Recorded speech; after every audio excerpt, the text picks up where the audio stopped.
today I will not be doing introductions. Everyone can introduce themselves, except for myself.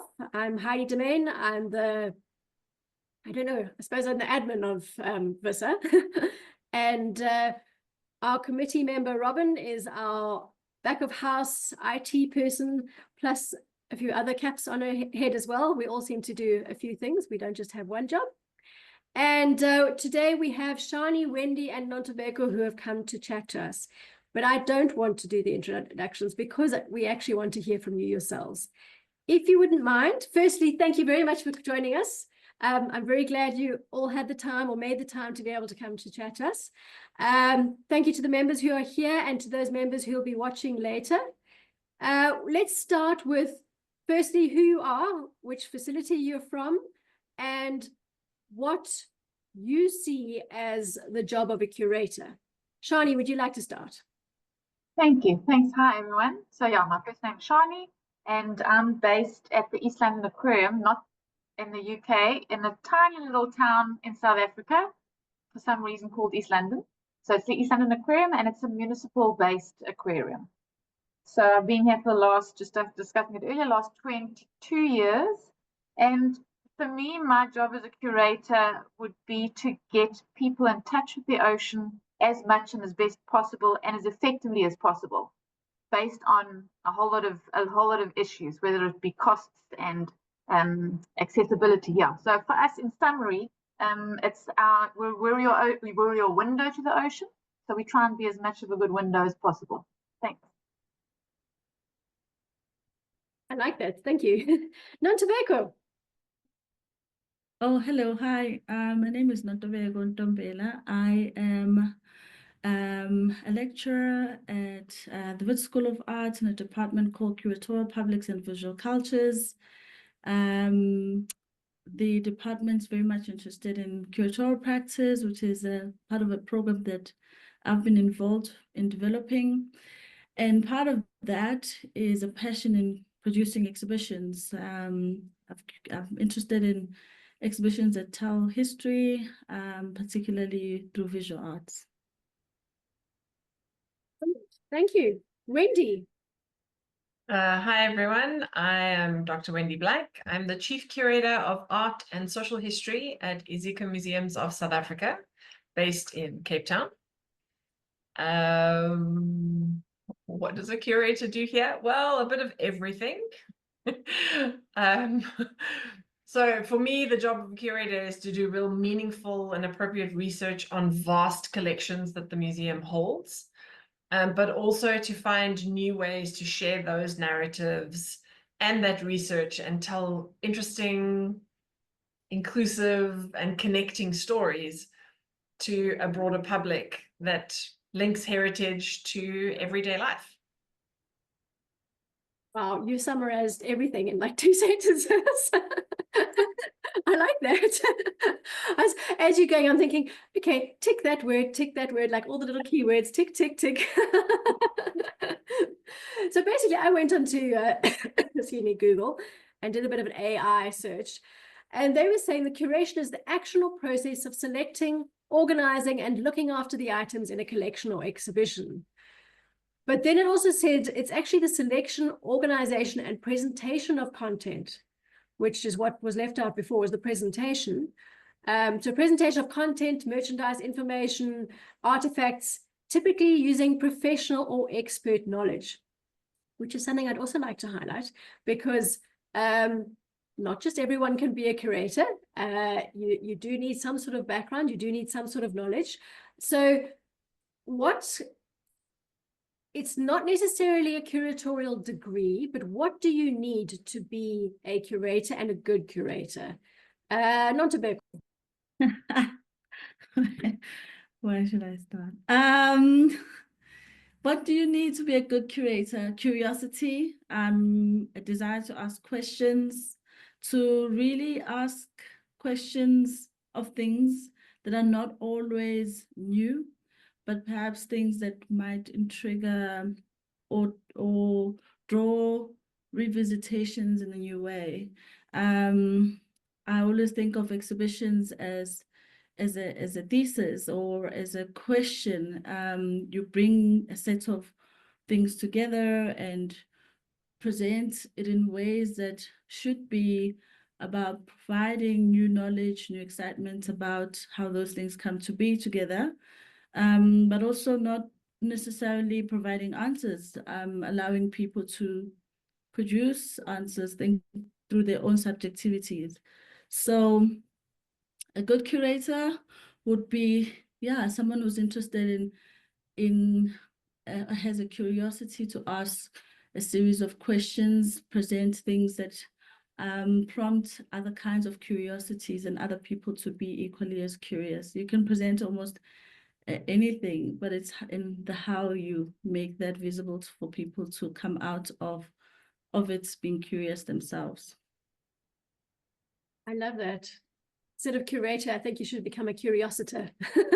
That's actually very cool. I really like that. And I like the fact that you say you don't always have to answer the questions, because, I mean, back in the past, it was put all of info on the wall, have lots of writing. You know, it's like, we know everything, we will share with you what we know. Whereas now it's not quite that. It's more a case of, well, we know this and this, but what about that? And what do you think of this? And have you heard this? And what do you know about that? So it sort of draws people into the conversation a bit more, doesn't it? Wendy, would you like to? Sure. I mean, I agree with Nontobeka 100%. Curiosity and driving new questions in a discipline is really important. I think added to that, a good foundational knowledge of whatever it is that you're trying to research and question is really important.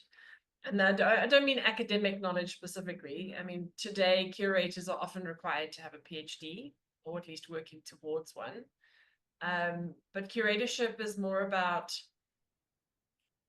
what you have researched and your broad knowledge of a specific idea or theme or discipline, so that you can actually find those questions, those little nuggets of information that you can share with people that aren't necessarily known, particularly when you're working with collections. And you don't get that if you don't have that foundational knowledge. So that would also be important. And do you find that teachers end up as curators at some stage ever? Not really, not in my world at the moment. There's one or two teachers that could get there, and that have that interest and that curiosity. Excuse me. But it's a very different kind of questioning, curatorship to teaching practice. Okay, Siani, would you like to add? Yeah, I don't think there's too much to add, because those two ladies have been quite, correct, curiosity, questions and knowledge in that. But for me, also, with having an aquarium where the public come and visit, I can have all my curiosity and my questions and all my knowledge, but how do I present that to someone who's not a curator? Because the whole purpose from an aquarium, a public aquarium, is to translate that to the visitor, so that conservation education then transforms from curatorship to the public. And so for me, it would be, and I'm not really a people's person, I'm an animal person. So it's about acknowledging your relationship with the public and trying to present it and share it and have them experience it in the right way, that they actually say, sure, I'd like to be a curator. Look at what they get to live through or see. So for me, it's that link, that acknowledgement that you've got to take everything that you have and present it in a way that is reachable, accessible, and understandable by the school kids that come through, for example. So you've got to translate it into a different language that's audible. You know what I'm saying? Inverted commas. So in a way, you actually you're a curator, but you're actually perfectly suited to the aquarium world because you're an animal person. So you sort of have that side of it as well. You know the inside or the back of house kind of goings on with the animals, so you can bring that into all the other aspects and the conservation, all of that kind of thing as well. So it's not just that you're coming in there going, okay, I know how to set up an exhibit. You wouldn't be able to set up an exhibit that someone will gain from that. So all your knowledge is then transformed through the exhibit to the individual on the other side of your work. True. So why you've answered it in a way, but I would like to just ask this question anyway, so that it's very sort of black and white for people who are watching now or watching later. Why do we need curators? Because excuse me, when budgets are set up, quite often government or whoever the funding body is of a museum, aquarium, zoo, whatever, they see certain people and they go like, well, why do they need to be part of the staff, or why do they need to get paid so much, or whatever?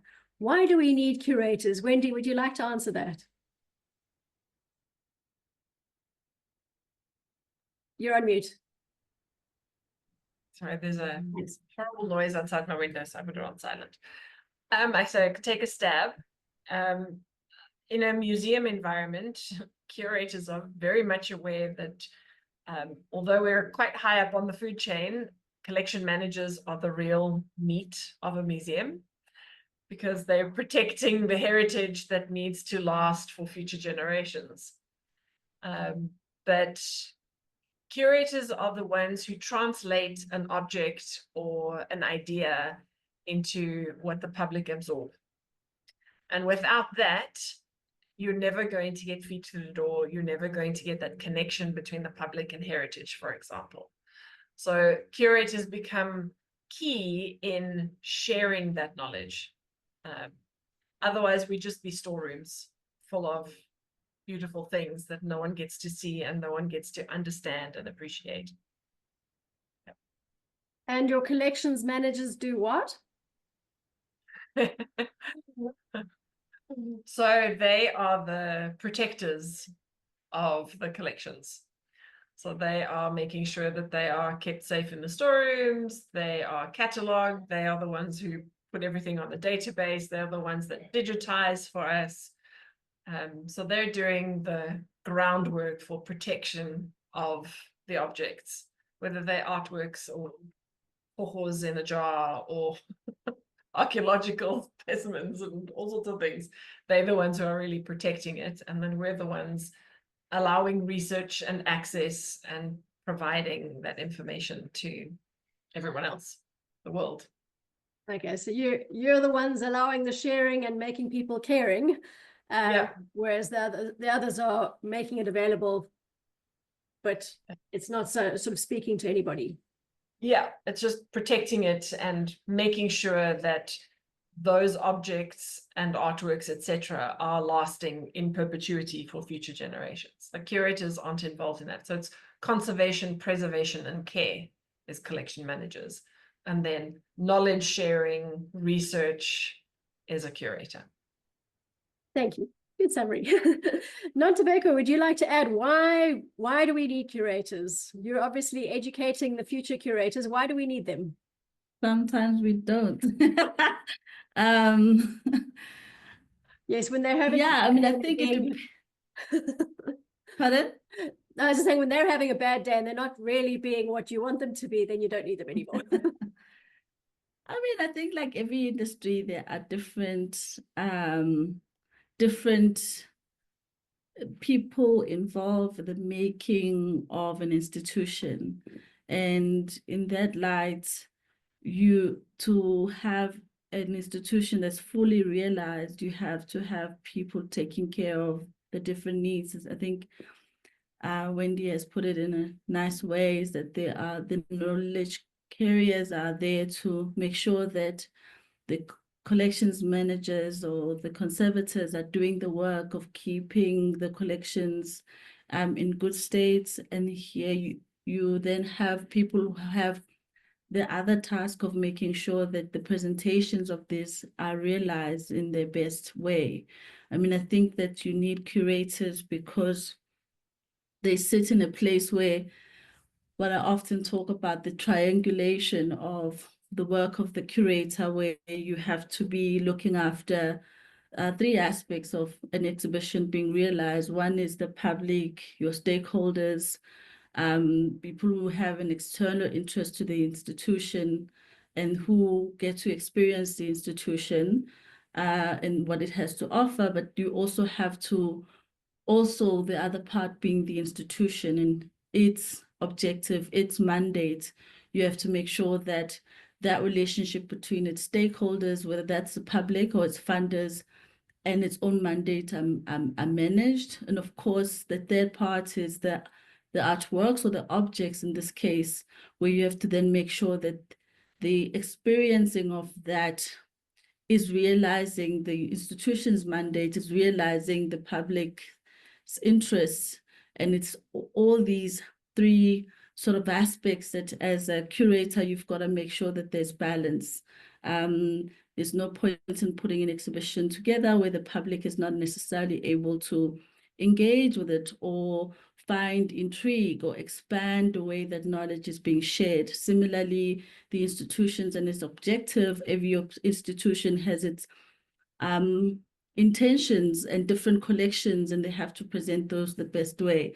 And so as a curator, you're constantly holding these balls. It's not necessarily a fancy job, as many people think that curators are always wearing fancy clothes and have particular accents and a particular look. It's really about managing these different aspects and making sure that that is at the end of the day, we walk away having presented artworks, objects in the best way possible, and you create those environments having negotiated all these stakeholders that are involved. It's more complicated than what people think. Siani, I've left you last because I would like to I'd like to share a bit about what you were saying to me. I think it highlights how important a curator is. I mean, you had budget cuts, big budget cuts, and it was sort of sink or swim. Yeah, thanks, Heidi. So yeah, there's a reality here where your position as curator, you will always need to have to consider a budget, especially I know from my side in terms of when we get a collection in, we've got to take care of that collection. We've got to keep feeding it. We've got to keep, the husbandry costs. So our collection keeps eating our budget. So as a curator, we have to, you also have to look at how you can still meet the targets, like Nontobeka said, the public experience and your artwork. You still need to meet those objectives, but possibly look at maybe a lower maintenance species. So instead of, we're not a big aquarium, instead of having big tanks that overflow with a variety of specimens, we try and take something small, local, and turn it into a princess on display, with the amount of information and the relevance it has in your natural history and your ecology. So I think also sometimes with curators, we need to, our importance is that we would pick the right specimens or the right artwork that fits in with our facility and our facility's capabilities.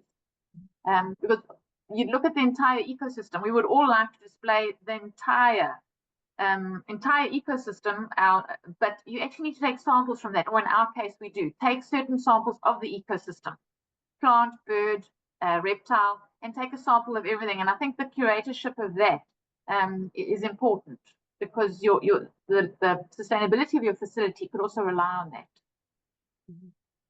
Okay, so that's actually quite a nice summary again, between the three of you, showing that curator, I think a lot of people sort of see the curator as, sort of the boss who sits in a museum and sort of says, we're going to do this, and it gets done. But in actual fact, the curator has a lot of aspects to their job, his or her job. And there are a lot of sort of things that have to be kept afloat and a lot of things that have to be considered. And it's not just very straightforward. Well, this, I've learned that it's done by ABC. I mean, if you are going to plaster a wall, you learn a certain way to plaster the wall and it's well plastered and finished, then you've done it. But if you make a good exhibit one day, it doesn't necessarily mean it's going to be a good exhibit or good way of doing an exhibit another day. If you have a completely different subject, if you have a completely different audience, if you have, maybe you don't have the budget again for the exhibit, so you guys have to sort of juggle a whole lot of different things. Let me read again what I found thanks to AI. It says here, curators are essential because they bridge the gap between heritage and the public, shaping how we understand and experience culture and nature. They research, select, and interpret heritage items and places, ensuring their preservation and making them accessible to diverse audiences. Curators in art museums also play a vital role in supporting artists, promoting emerging talent, and fostering dialogue between art and the world. So that's quite nice. I think you all covered most of that, or all of that. So that's quite nice. I think before I carry on, let me first see what our members have to say. Would anyone like to throw a question in there? Amy, I see you here. Would you like to start us off again? Hello, can you hear me? Yep. Thank you. I'm sorry I came in late. Not a problem. I'm very interested in Nontobeko's comment. She said maybe, sometimes curators aren't needed. And I would love her to just expand on that. And I find it interesting when we look at what storytelling looks like now and how storytelling can be a collaborative approach, and we want to sort of disseminate the power of the curator, but there's still such an important role in interpretation of content and accuracy and the deep dive research that curators do. And I think maybe there's a difference in the kind of work Nontobeka does in the art world versus what Wendy does in the archaeological world, but I'd just be interested to hear what she thinks about that. Over to you, Nontobeka. Hi, Amy. I think you've answered yourself, really, because you speak about collaboration. An important part, and what I mean by this is like more provocation to say, I think we hold on to these titles and labels because it means that we have some sort of hierarchy around who knows what, when in fact exhibitions happen in that collaborative sense, in the reliance of the collections manager being able to present and preserve the works. And in fact, they probably hold more closer relationships with the objects, also monitoring and seeing how certain objects evolve, change over time, and how that informs the way we see them anew and those new questions coming up. And so a curator may be knowledgeable about the sort of broader discursive knowledges about those objects. Sometimes the curious questions are about the thing and its evolution and its manifestation as it sits in the storeroom. And so collaboration becomes interesting when more intimate relationships are enabled with different people involved in the making of exhibitions. Similarly, as a curator, you have to wear a hat of being the fundraiser. And in that sense, you're not necessarily there to sell knowledge about artworks, but you are actually there to present the potential of whatever you want to present in an exhibition. You need the money. So you can also present the work differently in plain ways. And one of the things that becomes incredible, yourself, Amy, as someone who's very much in the intricacies and the micro presentations through design, through experience of those exhibitions, that collaboration with the curator is an important one. And in fact, so in a way, take out the curator who's able to bring all these people together, you may all still work together and produce really amazing exhibitions. And so this is what I mean by maybe we not always need the kind of curatorial authority over, or at least at certain moments, these things are interchangeable. And this role that seems to be at the hierarchy is not always the one that defines the potential and the successes of exhibitions. So basically what you're saying is it's not a one-man band. I mean, absolutely, they're a key person because they are that sort of facilitator to connect with other people, to connect the public with the item, to connect the different people who have knowledge together to be able to collaborate. They also like the storyteller, but they tell stories of other people or from other people as well. So the curator is still important. They still sort of like I suppose like an umbrella, the handle of an umbrella and all the spokes that come out the top, you know, they've got to keep everybody together and connected and working together and making a pretty rainbow of an umbrella or whatever it is.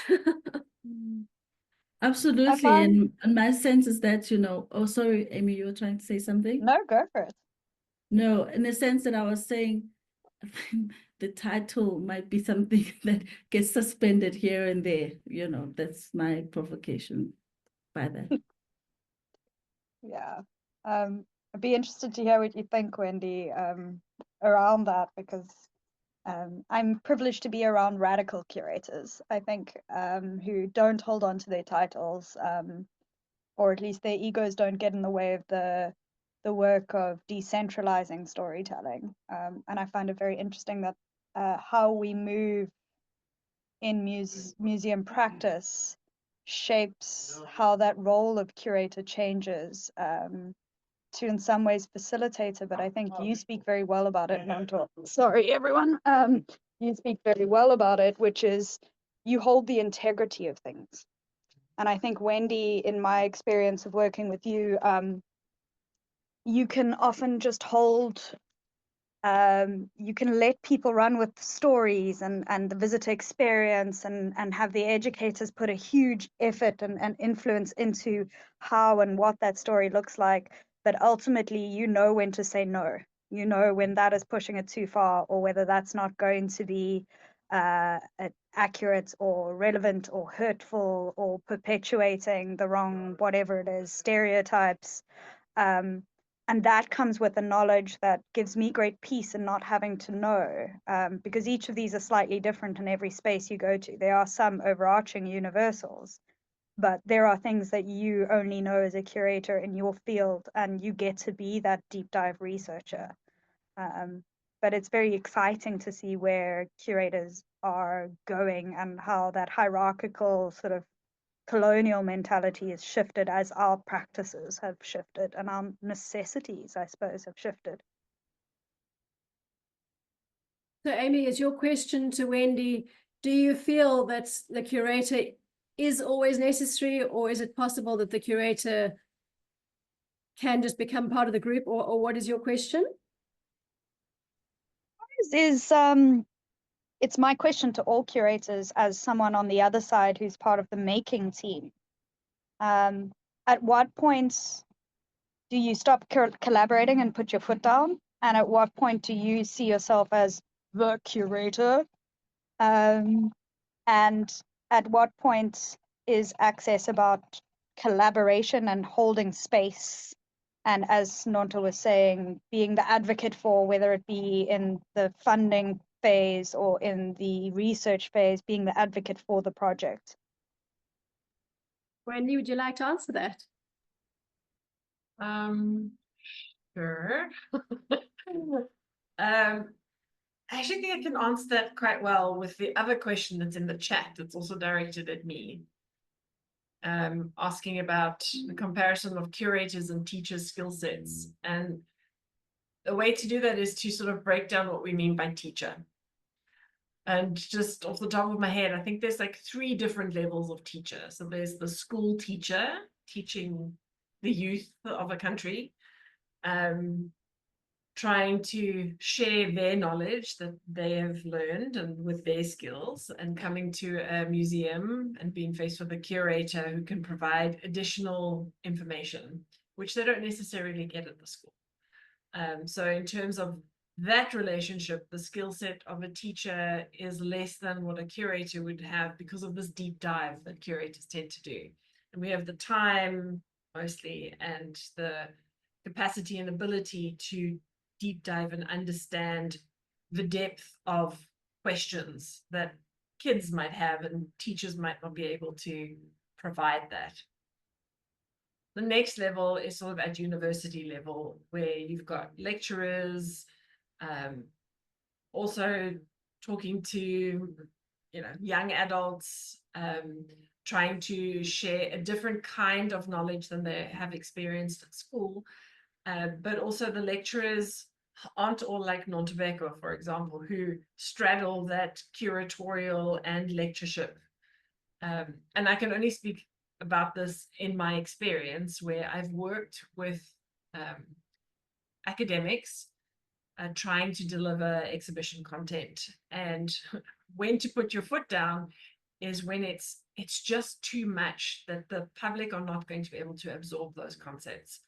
A curator needs to be able to distill that academic vast amount of knowledge and text into these little nuggets that people can take home fully understanding. And as we all know, I'm hoping all of you know, people don't really read. So coming to an exhibition, they need to have that a couple of sentences that they can walk away with and understand. And then the other level of teacher for me is the collaborator. So the engaged community, those stakeholders that you end up chatting to, that inform me as a curator in things that I had no idea about, things that are not going to come across in an academic journal or a paper or a book. It's things that like oral history, oral traditions, spirituality, the essence of understanding an object or an artwork.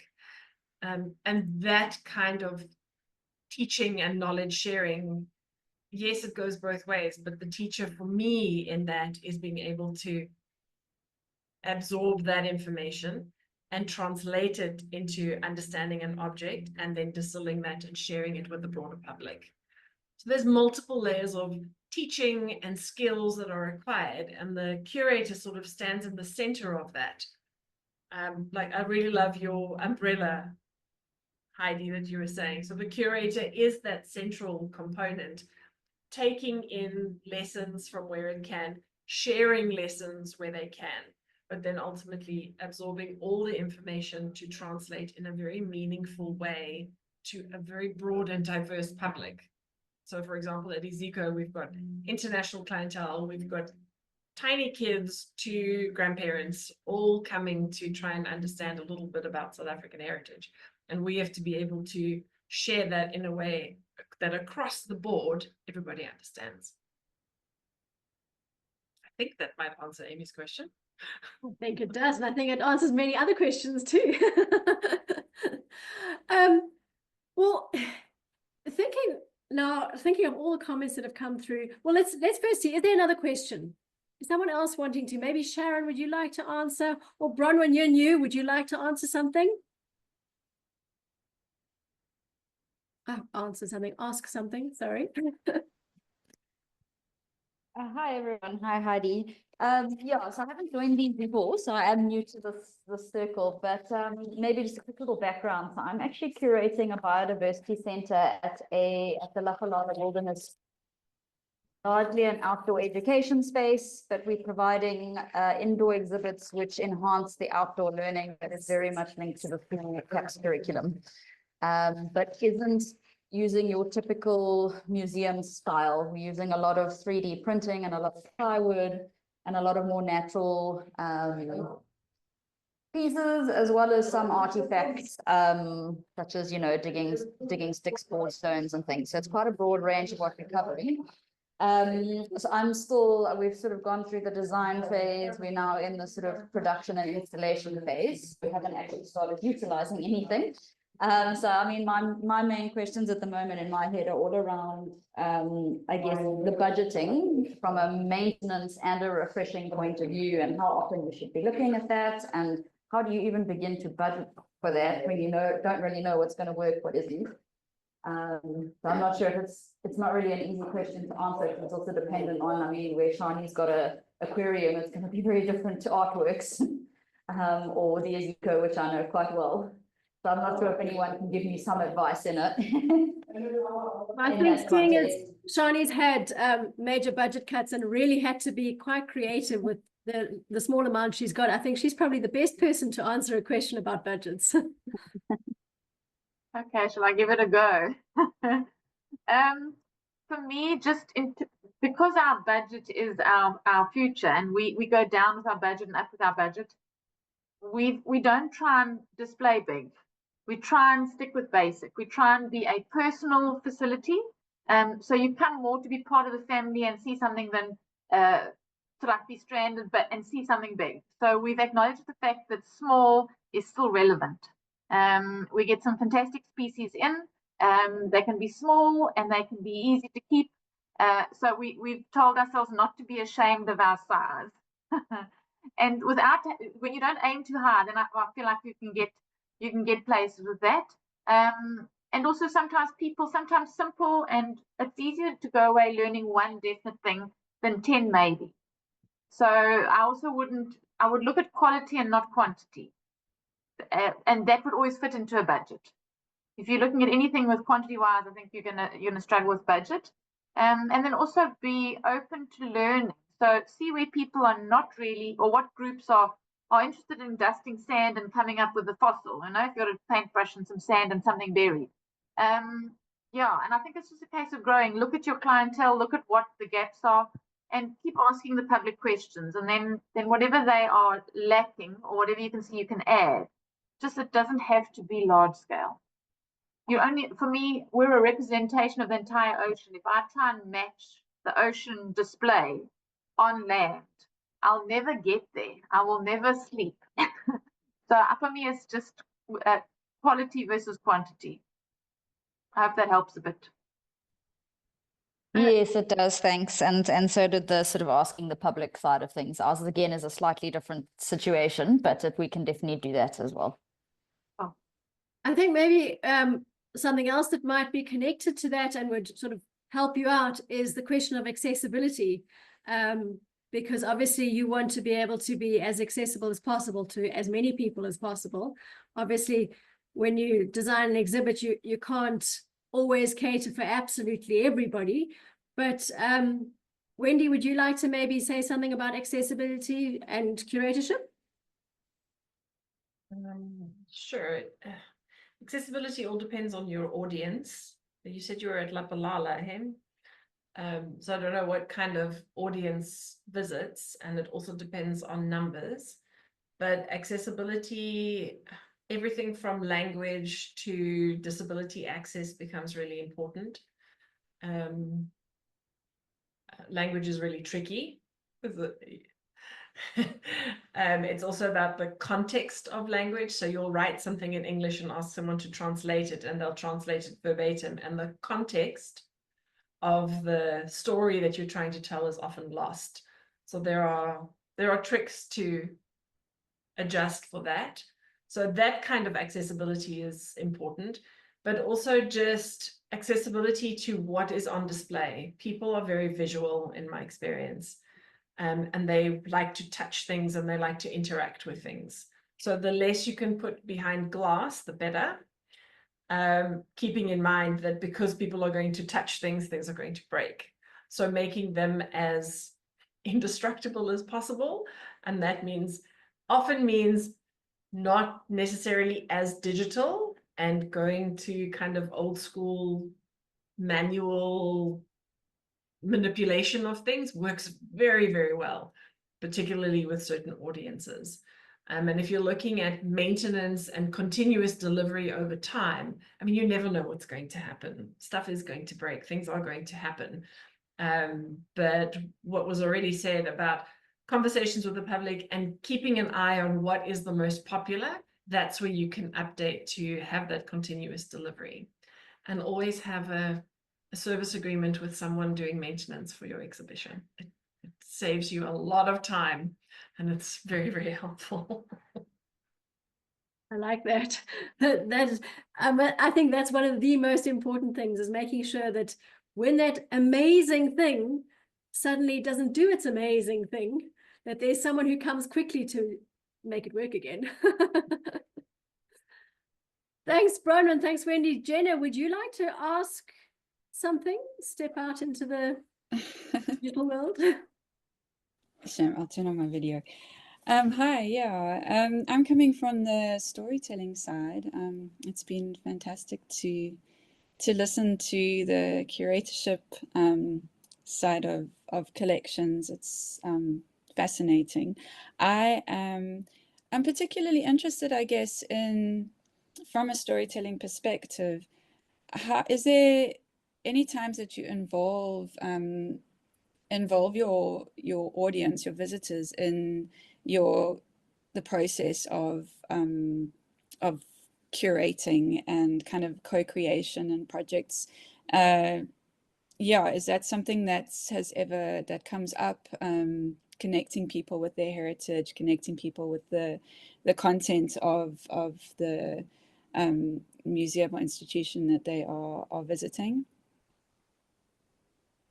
Who would like to answer that? I think that's sort of a general question for everybody, because everybody, it's like the thing to do is to collaborate and include the local community in that. Shani, would you like to?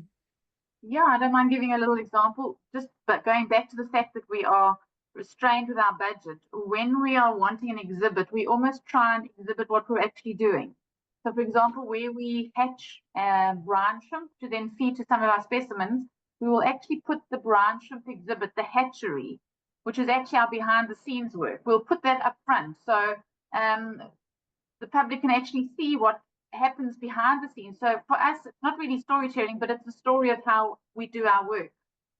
The smaller things that go behind keeping our live specimens alive. So we try and tell the story of the full husbandry of a fish in an exhibit. So we try and, we can't tell the elaborate stories that a museum would do. So we just try and tell the story of our work. And hopefully, some of those kids that are interested in microbiology or they have a pull towards something, maybe that little bit of a storyline will get them interested in a career in that field. So we just try and expose our work as some kind of a story, besides the fact that it's helping with the lack of budget. Yeah, Fascinating, thank you. maybe Wendy, if you could add, because I know that you go through quite a process whenever you do an exhibit. You involve a lot of people, and maybe you can just say a few words of who you actually get involved and how you come about designing exhibits. Yes, I can also talk about an example. In 2023, we launched an exhibition called Humanity, which is the story of human evolution. And as many people know, human evolution is a very difficult topic, no matter what your audience is. And it's often been told in a very specific way. This story of extraordinary white men, generally. Instead of, telling the story of the fossils and the science and how we got here. So we embarked on a massive project to approach South African public about how they would want human evolution story told. So it was talking to various communities, various stakeholders, and having public engagements at the museum on commemorative days and those kinds of things, asking everyone from kids to adults to teachers to academics to Indigenous leaders, everybody, about how they would want to see the story of human evolution told and what their origin stories are, personally and of their community. And we were able to incorporate that into the information that we provided and created a really remarkably new way of talking about the story of human evolution that includes everybody. So it's a really nice way that we're trying to change the narrative within a museum by including as many voices as possible where it's appropriate. Like, you can't do it for every exhibition. You'll never launch anything because community consultation and stakeholder consultation is incredibly time consuming. But when you do have the opportunity to do it, it makes for a very rich curatorial experience and a rich product. Brilliant, yeah. I'm glad you used that example because that's what I was thinking of. So thank you for that. Can I add to that? Sure. Just because it's one of my favorite parts of the exhibit. From the visitor feedback we got just during open days, there was a whole section in the exhibit that was built on, because they kept asking us, are we going to evolve? And that turned into TikTok backgrounds for TikTok filters, which actually ended up, when we opened, I think it reached some crazy number. It ended up in global numbers for the filter. And that we wouldn't even thought about that if visitors hadn't asked us what is actually going to happen to us. So you mean you had a filter that shows you aging and evolving in the next however many years, or what? Wendy, do you want to? Sure. So the question was, are we still evolving? And a lot of the responses, or a lot of the questions we got from kids specifically is, am I going to grow a tail? So the answer is no, but we are evolving in other ways. And to show that, we say, we're controlled by our technology. So one of the avatars that you can become turns you into a cyborg, and then the other one is we're going to be, our evolution is going to be driven by climate change. So the other one is that we're all underwater and you grew gills. So those were the filters that became so popular to help answer the question about future evolution. Oh, that's very funky. I like that. I want to come play with the filters now. Is there anyone else who would like to ask a question? We still have 10 minutes. I mean, I can answer the question of storytelling. Brilliant. And maybe let me go a little bit academic on this. I'm very fond of the work of Curator, who talks about the idea of accentedness.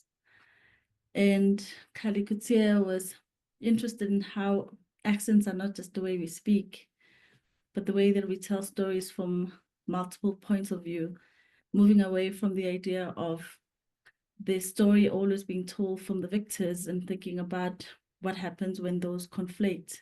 In fact, what happens when we sit with misunderstandings as the thing and the object that we sit with. So I think exhibitions are interesting when they think of themselves from a place of multivocalities, these accents, there's different ways of thinking about themselves. And the way, from my own examples, I think when you think about exhibitions, you got to think about the viewer, you've got to think about audience experience.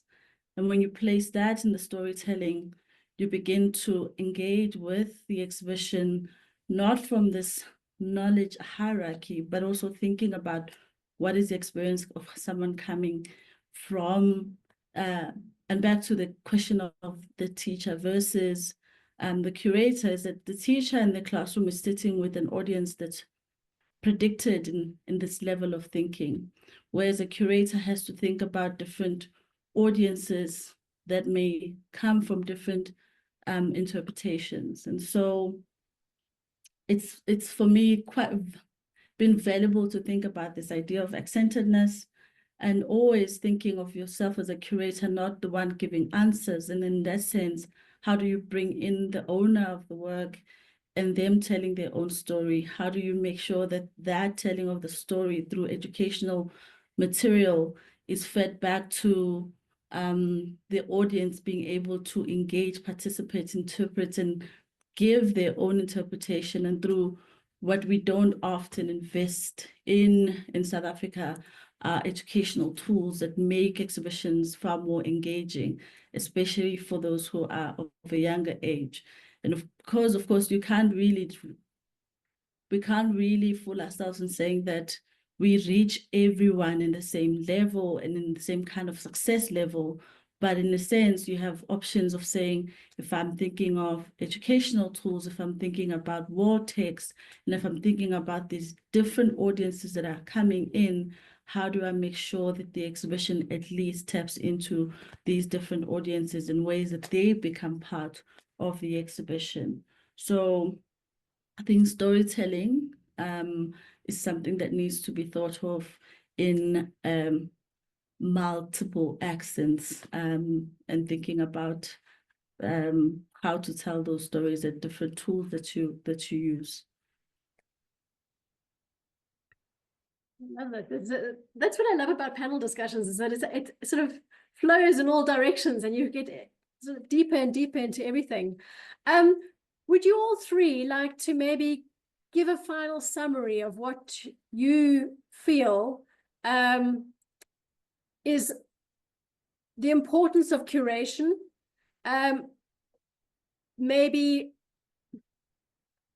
the best way to say it, why we've said why we need curators, we've said what a curator does, but what is the importance of a curator for the future of facilities like museums, aquariums, and zoos? Because there's a lot of talk about museums being old and it's part of history and they're old-fashioned and they need to modernize and need to change in how they do things.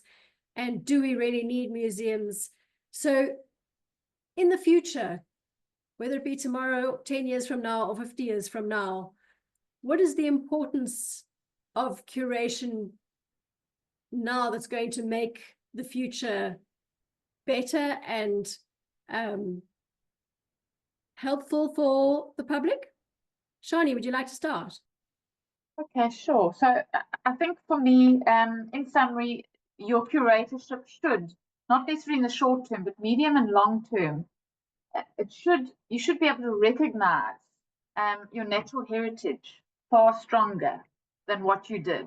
Because as a curator, if I have chosen my exhibits, presented them, told my story, within the medium to long term of my curatorship, the public should walk away with a stronger realization and love for our natural history. Then I feel like my curatorship is done. Wendy? It's a difficult one because I ponder this as well. And I think, you know, curatorship and hosting collections, it's the bridge between our everyday humdrum life. You know, adulting is hard, being a kid is hard. So curators have this ability, and museums have this ability to create a connection between the past and us today and a potential for the future. And at the same time, what a lot of people don't realize is that museums such as Iziko and others, they hold these massive collections and you only get to see 1% or 3% to, you know, in exhibitions. What happens in the background is almost more important, that the collections that we are holding are driving policy development at a national level around climate change, and the work and the research that curators are doing are helping answer big questions. In the archaeological space and anthropological space, we're helping answer questions around decolonization and changing those narratives and making heard the silenced voices of the past. And if you don't have a museum, that information gets lost. And the story of today and how we're doing it today might be completely different 50 years from now. People might be saying, oh, that crazy Wendy woman, what she was doing was nuts. Like I talk about curators 50 years ago. And I'm hoping that's the case, but only in the museum context where you've got curatorship and collections being stored for future generations do we get to understand those stories. So it's so important for us today to understand our past and to see where we're going. So for me, that's the importance. Yeah. Thank you. I like that. Nontobeka, would you like to add? The beauty of having museums is being able to revisit stories.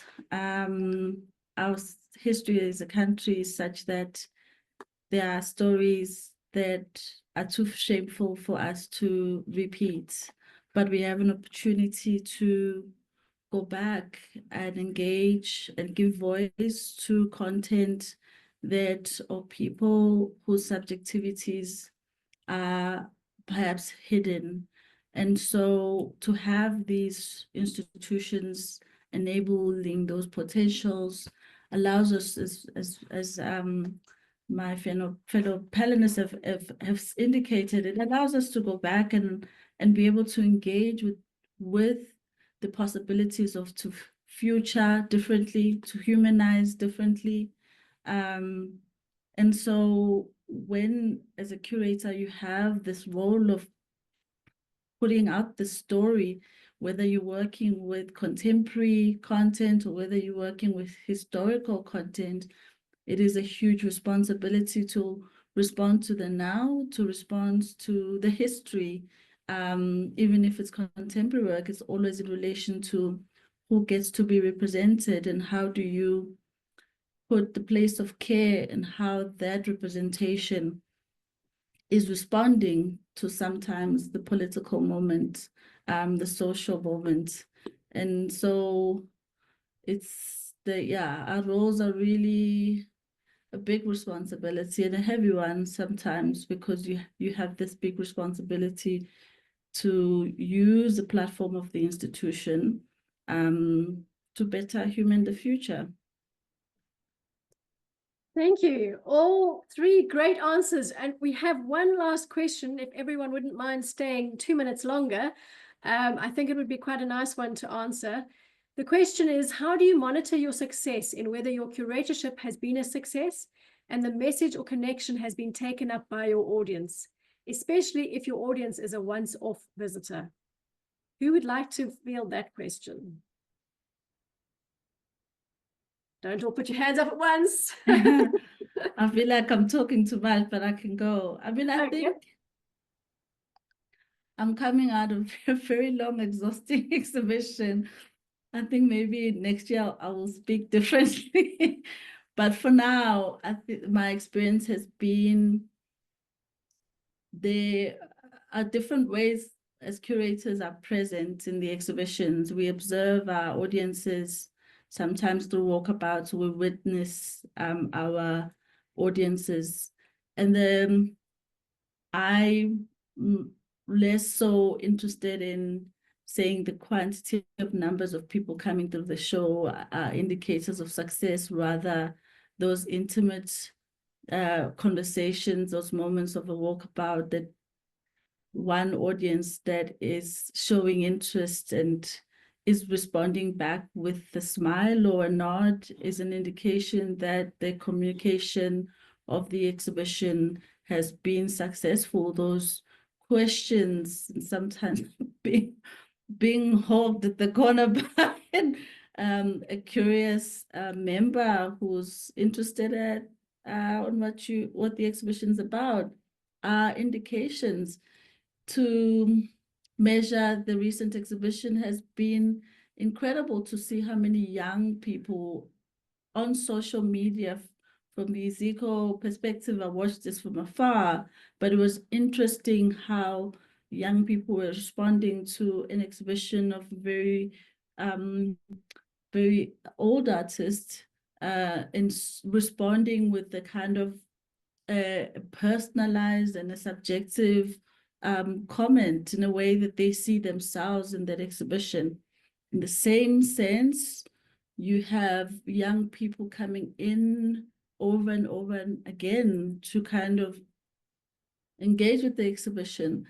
Yeah, I'm interested in younger audiences more and more as a result, and I think that's the way to kind of, for me, I've been able to measure the success of the show.